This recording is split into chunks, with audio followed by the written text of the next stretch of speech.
Chapter 21. The proper use of our senses. How they may help us to contemplate divine things. One must give great care and constant application to the correct regulation of his senses. The sensitive appetite, the source of all actions of our weakened nature, has an unquenchable thirst for pleasure. Since it cannot satisfy itself, it uses the senses to attract their proper objects, and then transmits these images to the mind.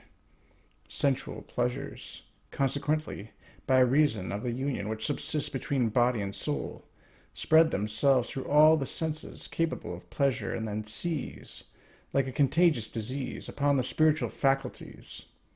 In this way they effect the corruption of the entire man.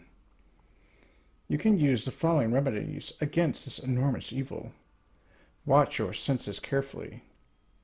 Use them only for some good purpose, some advantageous motive or real necessity, never for the sake of mere pleasure.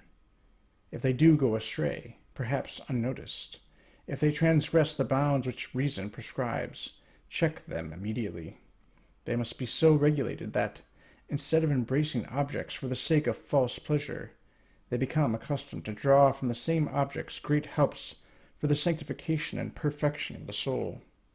The soul, then, through recollection, is able to rise from the knowledge of earthly things to the contemplation of the divine goodness.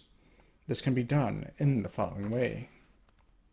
When an agreeable object is presented to the senses, do not become absorbed in its material elements, but let the understanding judge it.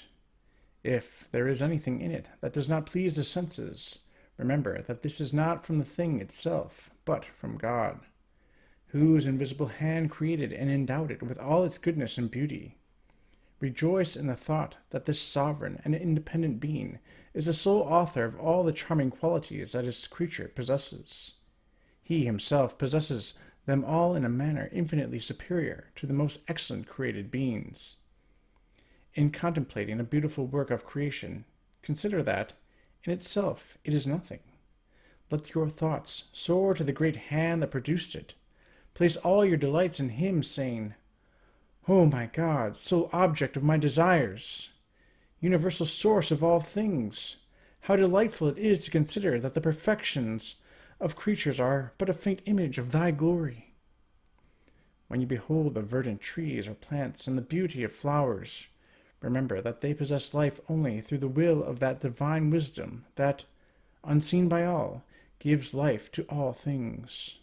Say to him, "O living God, O sovereign life, thou delight of my soul, from thee, in thee, and through thee, all things on earth live and flourish."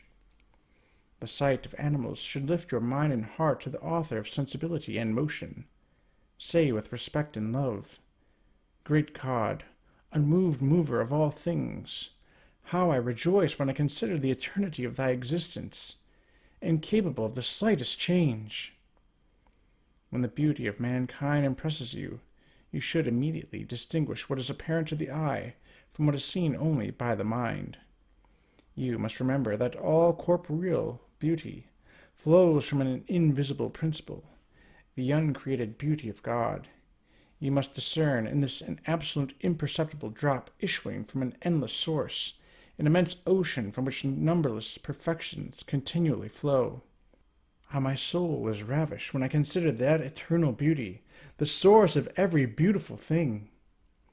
You must also distinguish, when you meet a person who is intelligent, just, affable, or gifted in any other way, just how much is his own and how much he has received from heaven. Then will you exclaim, "O God of all virtue, I cannot express my joy when I consider that all good comes from thee, and all the perfections of created beings are nothing when compared with thee. Thank thee for this and all good things bestowed on my neighbor or on myself. Have pity on my poverty, and be mindful of the great need I have of such virtues." When you have performed a good act, recall that God is the author of the act, and you are but his instrument. Lift up your eyes to him and cry out, "O sovereign Lord of the universe, It is with the greatest pleasure that I recognize that, without thee, the first and principal cause of all things, I can do nothing. When you taste anything pleasant, consider that God alone is capable of giving it that taste which is so agreeable to you. Find all your delight in him and say, "Rejoice, O my soul!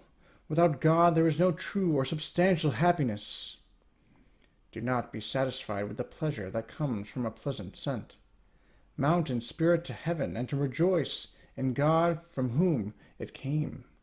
Beg of him that, being the author of all sweetness, he will move your soul, freed from all sensual pleasure, to raise itself to him as a fragrant perfume. When you hear beautiful music, turn to God and exclaim, "O God, thy divine perfections fill my heart with delight. Their melodious harmony is infinitely pleasing not only to thyself, but to angels, men, and all created beings."